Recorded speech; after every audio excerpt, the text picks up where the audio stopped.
જગતમાં મતભેદ ઓછા કરી નાખવા છે, આ ઈચ્છા છે અમારી. બીજી કોઈ ઈચ્છા નથી. આ ત્રણેય મંદિરો ભેગા થાય એટલે હિન્દુસ્તાનમાંથી મતાર્થ ઉડી જાય તો શાંતિ થાય.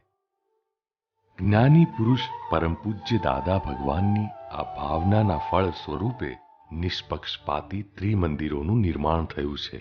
બરોડા જિલ્લામાં ચલામલી અને વાસણામાં.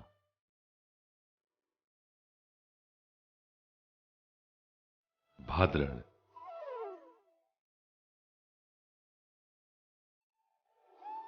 અમદાવાદ.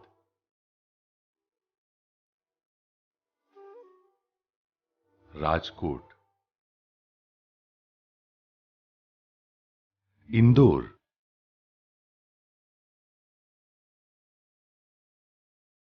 અને મુખ્ય સેન્ટર અડાલજમાં.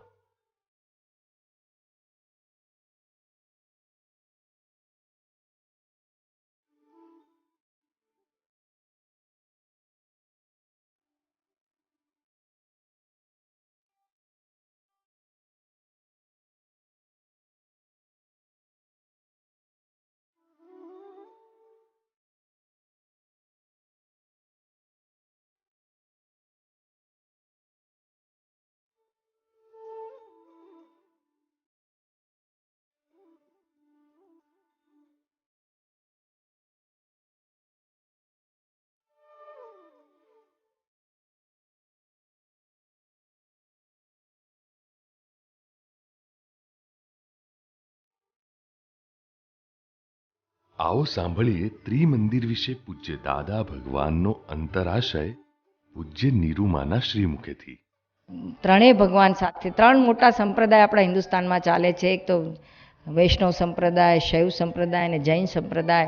અને અંદર અંદર એકબીજાને મતમતાંધર અને જે રાગ દ્વેષ ને કશાયો હોય છે એમાંથી નીકળવા માટે બધાને એક પ્લેટફોર્મ પર મૂકીને દરેકની મહાનતાને જુઓ અને દરેકની અંદરનો એમનો જે આશય છે, લોકોને પમાડવાનો જે મૂળ પુરુષોનો જે મૂળ ધર્મ હતો, આત્મધર્મ, ત્યાં કોઈ જુદા પડ્યા નથી. કૃષ્ણ ભગવાને ગીતામાં આત્માની જ વાત કરી છે, મહાવીર ભગવાને ઠેર ઠેર આત્માની જ વાત કરી છે. જીવ અને શિવનો ભેદ ભૂલાય તો ઓમ નમઃ શિવાયમાંથી શિવોમ શિવોમ, હું જ આત્મા છું, અહમ બ્રહ્માસ્મિ છે, પોતે જ છે. એ આખો કોન્સેપ્ટ મૂકવા માટે બધાને એક જ પ્લેટફોર્મ પર મૂક્યા છે.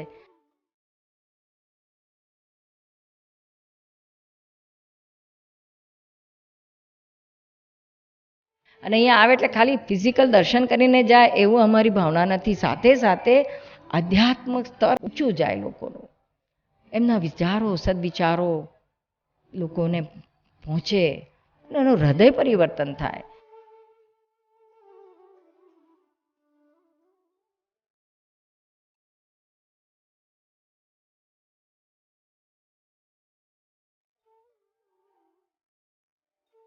દાદાના સૂત્રો બે ચાર વાંચે તો એનામાં ખૂબ હૃદય પરિવર્તન થશે. એટલા બધા પાવરફુલ અને ઇફેક્ટિવ છે.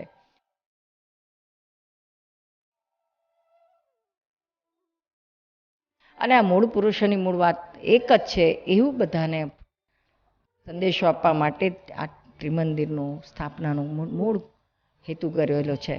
અને અમારી ખૂબ ભાવના છે કે બધા અહીંયા આવે, દર્શન કરે, કોઈ ચૂકે નહીં. અને ભગવાન પાસે બેસે ને તો એના બધા બધી અશાંતિ જતી રહેશે એની ગેરંટી.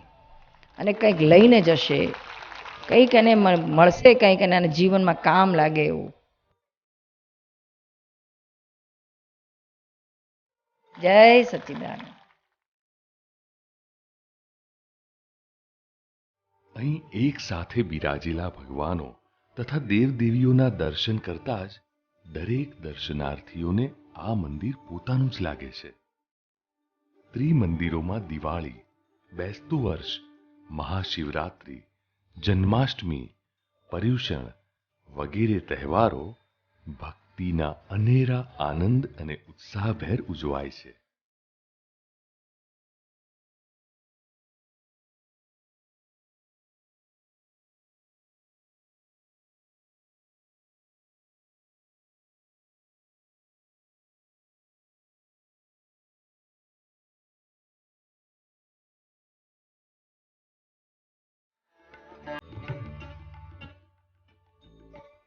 તો ચાલો આપણે પણ આ ત્રિમંદિરે દર્શન કરી નિષ્પક્ષપાતી બનીએ. જય સચ્ચિદાનંદ.